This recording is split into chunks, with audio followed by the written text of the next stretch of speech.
Right now, let's talk to Michael in Florida. Thanks for holding her on the air. Hey, Alex. I just want to ask you a question about.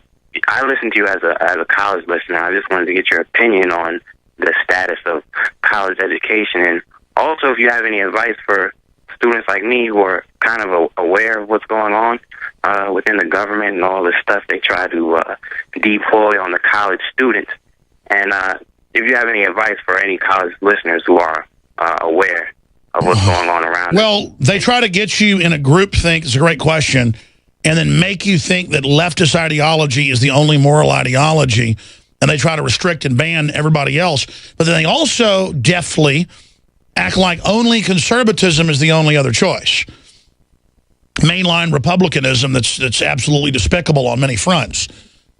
So that's basically it. There's libertarianism. There's classic liberalism. You shouldn't let them define what they're setting up as liberal. Thomas Jefferson was a liberal. What they promote at the colleges today predominantly is the opposite of liberalism. It's authoritarianism. So much of it is labeling. So that's what it goes down to. They're very anti-man, very anti-family. They want to domesticate you. Also, the colleges, most people, I've seen different numbers, but it's over 80% will never get the money back for what they've spent on college in job markets. Most of the degrees they're giving out are pretty much worthless, unless it's in engineering or in the law or other areas. And there's a glut of lawyers. So there's a lot of problems out there.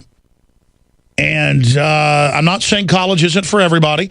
If you're trying to send your daughter to the best sorority to find the best rich man to marry, or vice versa with your son, it's a great way to keep your, to send them to the right sorority and to keep them in the right families. If you want them to marry into wealth, or if you want to go to West Point, if you want to end up being the chairman of the Joint Chiefs someday, you better go to West Point, and your grandpa better have been the chairman of the Joint Chiefs on top of it.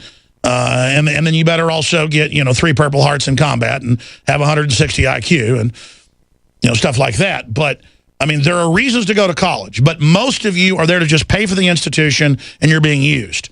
Does that answer the question? Yeah, that answers the question. Because to me, sometimes school almost seems secondary to me not because I'm unintelligent, but just because I'm not motivated to do the work that they have. The most important thing in college is to join the golf team and hang out with the elites so that they know you when you get out of college to get a job. The most important thing in business and life is social skills. So if you want to go to college to learn social skills and get into the right groups and hang out with the right people and never screw anyone, never cheat anyone, never gossip, never backstab, be a fun person, you'll be successful. The degree part means nothing unless you're an engineer. That's what all these people don't get out there in alternative media that backstab and freak out and act mentally ill all day. They always wonder why they're not successful and why they're, quote, blackballed. No one's blackballed them. No one associates with losers. No one associates with this Arrested Development, junior high. You see it in business everywhere. Lazy, lying, cheating, delusional, fantasy land stuff. And if you want to be successful, work hard, be charming, be nice, study the trade publications, and whatever industry you're in, you'll dominate. Your only problem will be what plums to pick.